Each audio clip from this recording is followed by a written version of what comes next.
clase, vamos hoy con una lección a distancia acerca de formulación inorgánica de compuestos ternarios. Bien, pues ya hemos visto en clase un poquito de formulación inorgánica básica sobre compuestos binarios, que eran compuestos que integraban en su fórmula molecular dos elementos diferentes. Y hoy veremos la formulación inorgánica de compuestos ternarios, que a diferencia de los compuestos binarios, los compuestos ternarios tendrán en su fórmula molecular tres elementos diferentes. ¿De acuerdo? Fácil de entender, ¿verdad? Bueno, pues he recogido en esta primera diapositiva de introducción eh, los principales tipos y algunos ejemplos famosos y con aplicaciones cotidianas muy cercanas a todos nosotros que vamos a trabajar en esta sesión y en las próximas sesiones en clase. Entonces, estos cuatro tipos, perdón, son los hidróxidos, los oxoácidos, las oxosales y las sales ácidas. Dejadme que me mueva un poquito para el otro lado, ahí está, y ahí lo veis mejor. Entonces, vamos con los hidróxidos. En primer lugar, los hidróxidos son bases fuertes y son, bueno, el ejemplo más típico o el hidróxido más conocido, más típico que se suele citar, es el hidróxido de sodio, que se comercializa, como veis en la imagen, en forma de perlitas blancas que se denominan lentejas, igual que las lentejas que nos comemos, pues exactamente así se denominan, las lentejas de hidróxido de sodio. Y, y este compuesto tiene una característica que es una base muy fuerte. Tal es así que una de las aplicaciones quizás más habituales del hidróxido de sodio o sosa cáustica, quizás os suene más ese nombre, es su empleo como limpiahornos. El limpiahornos que seguramente tengáis en casa para desincrustar esa suciedad que se queda a veces en el horno, pues es hidróxido de sodio en composición. Si vais a la etiqueta seguramente encontréis que tiene en su composición este compuesto inorgánico ternario. Y es que se necesita una base fuerte para poder desincrustar la suciedad grasienta del horno. Otro tipo de compuesto ternario que vamos a estudiar su formulación son los oxoácidos, como por ejemplo, ya como os he puesto aquí, el ácido fosfórico y el ácido sulfúrico. A diferencia de los hidróxidos, que son bases fuertes, los oxoácidos son sustancias ácidas.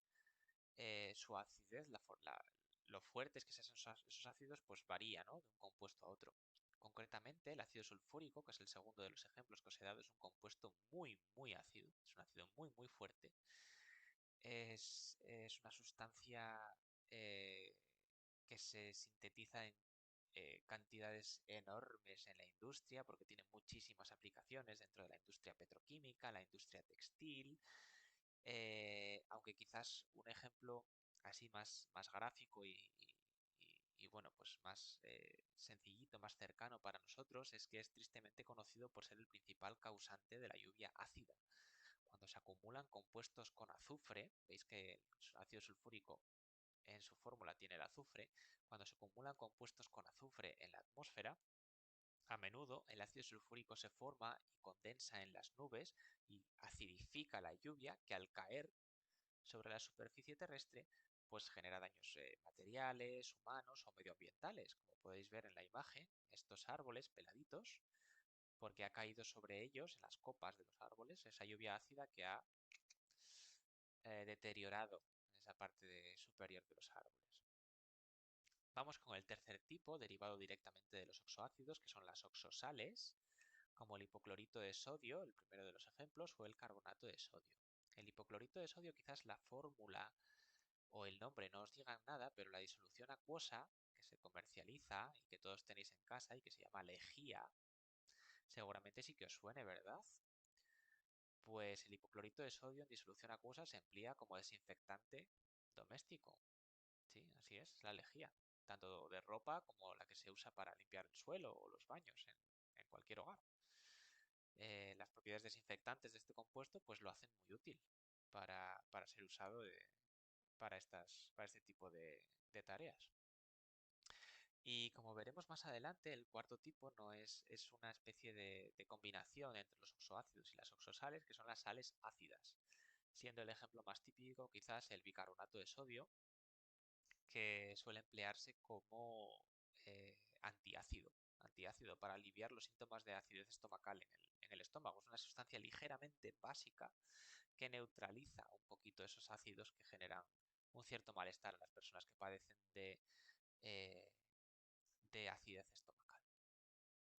Bien, pues vamos ya con la formulación del primer tipo de compuestos ternarios, como son los hidróxidos, que son compuestos de fórmula general M o HX, donde M será siempre un metal, típicamente del grupo 1, alcalinos, o grupo 2, alcalinoterrios, y donde X será la valencia de M, y ese será el índice del ion hidróxido en la fórmula molecular. ¿De acuerdo? Entonces, recordad que la valencia para los metales del grupo 1, metales alcalinos, es 1, para el grupo 2 es 2, para otros como el aluminio es 3, y para el hierro, pues por ejemplo, puede ser 2 o 3. ¿De acuerdo? Deberá indicarse. Entonces, formulación de los hidróxidos. Muy sencillita, muy sencillita, muy sencillita. Si hemos entendido bien eh, la formulación de compuestos binarios sencillos, como pueda ser el cloruro de sodio, pues el hidróxido de sodio, los hidróxidos no nos va a costar ningún trabajo entenderlo, porque es que es análogo. Si nosotros decimos cloruro de sodio para un elemento que está compuesto por sodio, catión sodio y anión cloruro, cuando yo tenga el anión hidróxido, que puedo compararlo o equipararlo a un anión cloruro, pues cuando tenga NaOH, eso será ni más ni menos que hidróxido de sodio. Igual que yo tengo cloruro de sodio, pues hidróxido de sodio, porque digamos que se considera el anión hidróxido a la hora de formularlo, pues equivalente a un anión cloruro o bromuro o yoduro. Bien, tened en cuenta que es un anión con valencia 1, con esta oxidación -1, ¿de acuerdo? De ahí esa comparación que se puede hacer entre ambos. Es una manera muy, muy sencillita, muy intuitiva de eh, entender cómo es la formulación de este tipo de compuestos. Bien, vale. Pues así puedo formular hidróxido de sodio, NaOH, hidróxido de litio, hidróxido de potasio o hidróxido de magnesio. También el hidróxido de calcio, el hidróxido de hierro 2 o el hidróxido de hierro 3. Tened en cuenta, insisto una vez más, que es importante saber la valencia del metal para escribir la fórmula molecular de los hidróxidos, ya que, como podéis observar, grupo 1, sodio, litio o potasio, pues hay únicamente un anión hidróxido por fórmula, pero en el grupo 2 habrá dos aniones hidróxido, como será en el hidróxido de magnesio o el hidróxido de calcio. ¿De acuerdo? Y si estamos considerando el hidróxido de un metal con valencia 3, como puede ser el hierro en estado de oxidación 3 o el aluminio, pues tendremos 3 hidróxidos en la fórmula molecular, ¿de acuerdo? No os olvidéis de ese detalle que es importante a la hora de escribir la fórmula de estos compuestos. Venga, pues ya hemos visto el primer grupo, que era muy sencillito. Vamos con uno un poquito más complicado, pero solo un poquito más complicado, como puedan ser los oxoácidos. Los oxoácidos son sustancias ácidas, como ya os he dicho en la introducción, y que están compuestos o que tienen una fórmula molecular general del tipo HAXBOC, es decir, tienen en su estructura el elemento hidrógeno, el elemento oxígeno y además un elemento X, que será un no metal habitualmente, con un número de oxidación positivo. ¿De acuerdo? Recordad, os lo pongo en la diapositiva, que el número de oxidación del oxígeno será siempre -2 y el del hidrógeno será siempre +1 en los oxoácidos. ¿Bien? Vale. Entonces, de cara a la formulación de este tipo de compuestos, de estos oxoácidos, jugaremos tanto con prefijos como con sufijos. ¿De acuerdo? usaremos los sufijos ico y oso en función del estado de oxidación de X, así como el prefijo hipo o per también para indicar diferentes grados del estado de oxidación de X. La mejor manera de verlo, con ejemplos, directamente. Lo vais a ver. Para aquellos casos en los que únicamente exista un ácido que se conozca, o que nosotros vayamos a ver, pues es muy sencillo, porque cuando X es igual a C, además ya sabemos que la valencia del carbono es 4, pues el H2CO3 será el ácido carbónico. ¿De acuerdo? Terminación ico. En este caso no se aplica prefijo. Cuando nos vamos al caso de un oxoácido derivado del fósforo, pues tendremos para el caso del H3PO4 el ácido fosfórico con fósforo 5, ácido fosfórico, de nuevo, terminación ico. ¿De acuerdo? Pero si nos vamos al caso del azufre, donde típicamente tendremos dos ácidos, en donde la valencia del azufre cambia, puede ser 4 o puede ser 6, pues tendremos ácido sulfuroso y ácido sulfúrico en función de la valencia de S, la función del azufre. Así, para un azufre con estado de oxidación 4, usaremos el prefijo oso para indicar la valencia menor y el estado de oxidación menor, y el sufijo ico para indicar el estado de oxidación mayor. Así, para el estado de oxidación 4 tendremos ácido sulfuroso y para el estado de oxidación 6, ácido sulfúrico. En el caso del cloro, por ejemplo, pues tenemos aún más estados de oxidación que el cloro puede adquirir. Puede adquirir estado de oxidación 1, 3, 5 y 7. ¿De acuerdo? Entonces, son 4 estados de oxidación diferentes, por lo tanto necesitamos combinar tanto prefijo como sufijo. Así, para los estados de oxidación 5 y 7 usaremos el sufijo ico, y para los estados de oxidación 1 y 3 usaremos el sufijo oso. Y usaremos hipo para el más pequeñito, el estado de oxidación más pequeño, y per para el estado de oxidación más grande. ¿Cómo nos queda eso? Pues muy sencillito. HClO, estado de oxidación del cloro, 1. Ácido hipocloroso. Estado de oxidación 3, ácido cloroso. Simple y llanamente. Estado de oxidación 5, ácido clórico. Simplemente. Estado de oxidación 7, estado de oxidación más alto, ácido perclórico. ¿De acuerdo? Tanto el prefijo como el sufijo nos indica el estado de oxidación de el cloro. Bien, este es un poquito más complejo, pero creo que con estos ejemplos se entiende fácilmente. Bien, pues si hemos entendido eh, los oxoácidos, las oxosales son también muy sencillitas de entender porque derivan directamente de los oxoácidos. Los oxosales se nombran a partir del oxoácido correspondiente, cambiando el hidrógeno del oxoácido por un metal, que es lo que genera la oxosal. Tienen, por tanto, fórmula molecular Ma, Xb o C, y lo importante aquí es la terminación.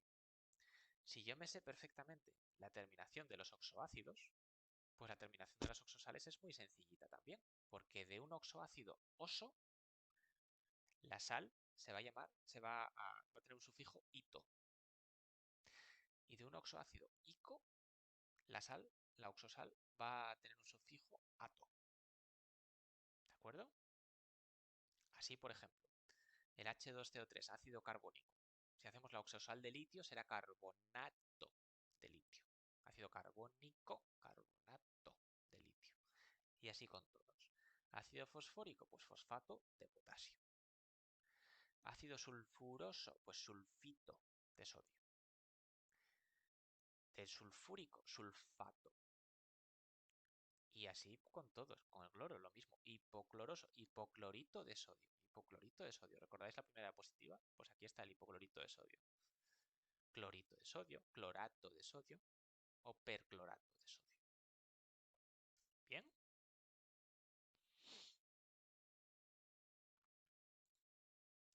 Venga, pues finalmente, si tenemos que un oxoácido o que una oxosal, mejor dicho, se forma a partir de un oxoácido cuando hemos intercambiado todos esos protones, todos esos hidrógenos del oxoácido por metales. ¿Qué pasa si nos paramos en una situación intermedia? Es decir, ¿qué pasa si, por ejemplo, tenemos el ácido carbónico y cambiamos solamente uno de esos dos hidrógenos por un metal? Pues estaremos en una situación intermedia en la que no será ni un oxoácido ni una oxosal, sino que será una sal ácida. Las sales ácidas. ¿De acuerdo? Esto es lo que son. Y es muy sencillito también, porque tenemos que recurrir al mismo prefijo, al mismo sufijo, perdón, que se usa para las oxosales, pero indicando el número de hidrógenos que tiene. Y ya está. Así de sencillo. Ejemplos. Ácido carbónico. Si cambiamos un hidrógeno por un sodio, pues será el hidrógeno carbonato de sodio. Si cambiamos los dos hidrógenos por dos sodios, sería el carbonato de sodio. Como solo cambiamos uno y tenemos un hidrógeno y un sodio, pues decimos hidrógeno carbonato de sodio. Y así con todos. Que tenemos el ácido fosfórico, que podemos cambiar uno o dos hidrógenos por un metal, pues lo indicamos. Que cambiamos solo uno y tenemos dos hidrógenos, pues dihidrógeno fosfato de potasio. Que cambiamos dos hidrógenos y solo nos queda uno, pues será hidrógeno fosfato de potasio. ¿De acuerdo? Se da el número de hidrógenos que queda en el compuesto. ¿De acuerdo? K2HP4 será hidrógeno fosfato. KH2PO4 será dihidrógeno fosfato de potasio. Y pues con el ácido sulfuroso, con el hidrógeno sulfito o el hidrógeno sulfato, exactamente lo mismo. Si cambio los dos hidrógenos, pues estaríamos hablando de sulfito o sulfato, pero si solo cambio uno, pues será hidrógeno sulfito o hidrógeno sulfato. ¿De acuerdo? Repasad esto, darle una vuelta, pensadlo y tratad de asimilarlo un poquito. Y el próximo día en clase seguimos trabajando con la unidad y con formulación, con más actividades y poniendo en práctica todos estos conceptos que hemos visto hoy y que ya hemos integrado también, que hemos visto también anteriormente en la unidad. ¿De acuerdo? Venga, pues mucho ánimo con la formulación y nos vemos en clase. Hasta luego.